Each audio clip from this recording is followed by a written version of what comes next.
क्या हो अगर मैं आपसे कहूं कि हिंदू धर्म के सबसे बड़े रहस्य हजारों सालों से आपकी नजर के ठीक सामने हैं। किसी गुप्त तिजोरी में नहीं, किसी प्राचीन गुफा में नहीं, बल्कि उन किताबों में जिन्हें आप पूजते हैं पर शायद कभी समझते नहीं हैं।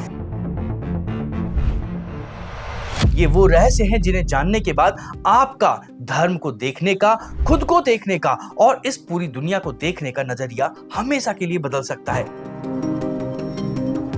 इस वीडियो में हम किसी एक ऐसे ग्रंथ की नहीं, बल्कि हिंदू धर्म की पूरी ज्ञान परंपरा की रीढ़ की हड्डी यानी उपनिषद और षट दर्शन के उन रहस्यों को परत दर परत खोलेंगे, जिन्हें अक्सर जानबूझकर मुश्किल बनाकर पेश किया जाता है।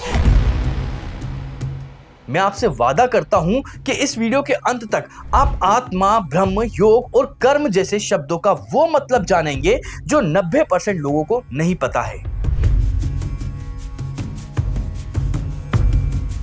तो चलिए शुरू करते हैं ज्ञान की उस चोटी से जिसे वेदांत यानी उपनिषद कहते हैं। वेदांत का एक मतलब है वेदों का अंत या वेदों का सार।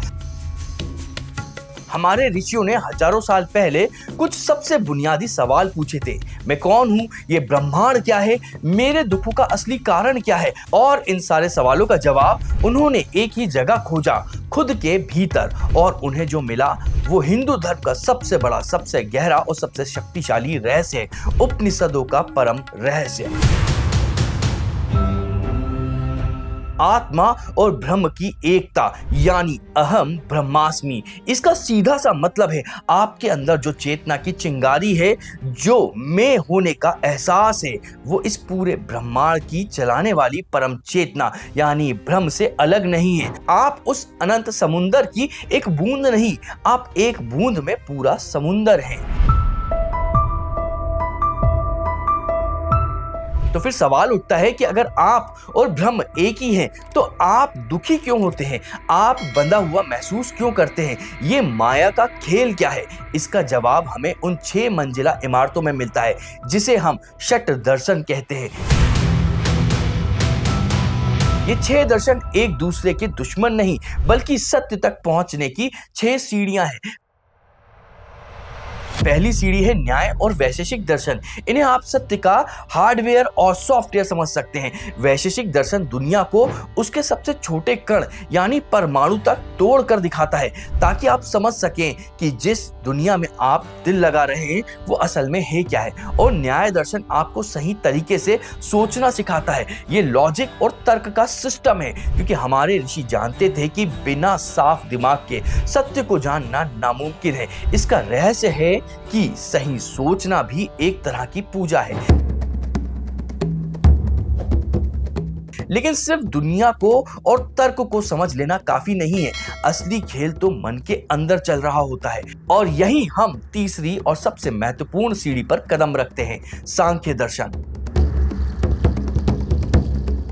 सांख्य ने दुनिया को 2 हिस्सों में बांटा है, पुरुष और प्रकृति। पुरुष का मतलब यहाँ पे किसी जेंडर विशेष से नहीं है।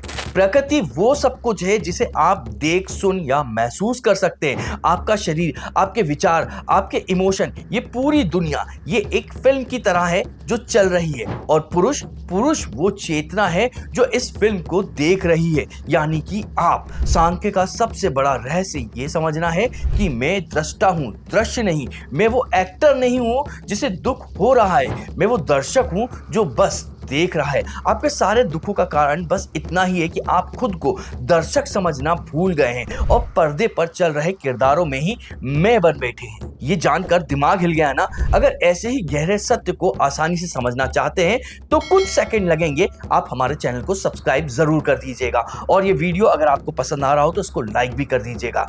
अब हम वीडियो में आगे बढ़ते हैं।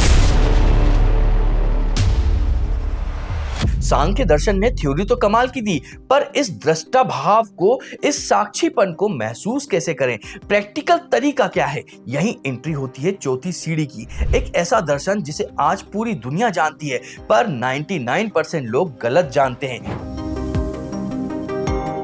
योग दर्शन। जब मैं योग कहता हूं तो आपको दिमाग में शरीर को तोड़ने मरोड़ने वाले आसन आते हैं, है ना? लेकिन ये सबसे बड़ा धोखा है। पतंजलि के योग सूत्र की शुरुआत आसन से नहीं होती है। सूत्र में कहा गया है योग का असली मतलब आसन नहीं बल्कि मन में उठने वाले विचारों का पूरी तरह से रुक जाना है। अष्टांग योग के 8 अंग यम, नियम, आसन, प्राणायाम, प्रत्याहार, धारणा, ध्यान और समाधि, ये असल में शरीर से शुरू होकर चेतना की गहराइयों में उतरने का एक पूरा साइंटिफिक मैप है।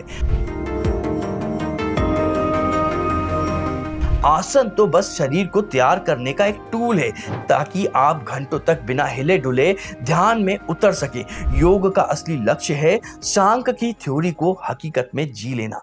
अब आती है 5वीं सीढ़ी, मीमांसा दर्शन। मीमांसा कर्म का विज्ञान है। यह समझाता है कि हर एक्शन का एक रिएक्शन होता है। वेद में बताए गए यज्ञ और अनुष्ठान सिर्फ कर्मकांड नहीं बल्कि ब्रह्मांड के नियमों के साथ तालमेल बिठाकर जीवन जीने का तरीका है। यह दर्शन दिखाता है कि कैसे निष्काम कर्म करके आप कर्म के बंधन से ही आजाद हो सकते हैं। और अब हम पहुंचते हैं छठी और आखिरी मंजिल पर, ज्ञान के शिखर पर, वेदांत दर्शन। ये कोई नया दर्शन नहीं है, ये वापस उपनिषदों की उस परंपरा सत्य पर हमें ले जाता है जहां से हमने शुरुआत की थी, अहम ब्रह्मास्मि। वेदांत कहता है कि इन 5 सीढ़ियों से गुजरने के बाद जब आपका मन साफ हो, शरीर स्थिर हो और बुद्धि तेज हो, तब आप असली सवाल पूछने के लिए तैयार हैं। ब्रह्म सूत्र का ही पहला सूत्र है, अथाहो ब्रह्म जिज्ञासा, यानी अब ब्रह्म को जानने की इच्छा है। वेदांत इन सभी दर्शनों के ज्ञान को मिलाकर आपको उस अंतिम अनुभव तक ले जाता है जहां जानना और होना एक हो जाता है। तो क्या इन सभी दर्शनों का मतलब है कि हम दुनिया छोड़ दें, जंगल में चले जाएं? बिल्कुल नहीं। कठोपनिषद की वो कहानी याद है जब बालक नचिकेत यमराज से मृत्यु का रहस्य पूछता है। यमराज उसे दुनिया के सारे सुख, सारे राजपाट देने के लालच देते हैं, पर नचिकेत सिर्फ ज्ञान पर अड़ा रहता है। ये दर्शन पलायनवाद नहीं सिखाते हैं, ये दुनिया में रहते हुए दुनिया से ऊपर उठना सिखाते हैं। राजा जनक की तरह जो राजपाट भी चलाते थे और ब्रह्मज्ञानी भी थे, ये आपको दुनिया को एक मिथ्या की तरह देखना सिखाते हैं। मिथ्या का मतलब नकली नहीं, मिथ्या का मतलब है जो आज है पर कल नहीं होगा, यानी टेम्परेरी।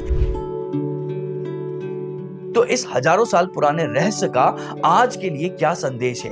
न्याय सिखाता है अंधविश्वासी मत बनो, तर्क करो। सांख्य सिखाता है जीवन की उथल पुथल में साक्षी बनना सीखो। योग सिखाता है तुम्हारा मन ही तुम्हारा सबसे बड़ा दोस्त है, सबसे बड़ा दुश्मन है, इसे साधना सीखो। और वेदांत याद दिलाते हैं तुम्हारा असली रूप ये छोटा मोटा शरीर नहीं बल्कि वो अनंत चेतना है जो सत्य चित आनंद है। इनका रहस्य किसी ताले में बंद नहीं है, ये आपके ही भीतर खुलने का इंतजार कर रहे हैं। ये अज्ञान के अंधेरे से ज्ञान के प्रकाश की यात्रा है।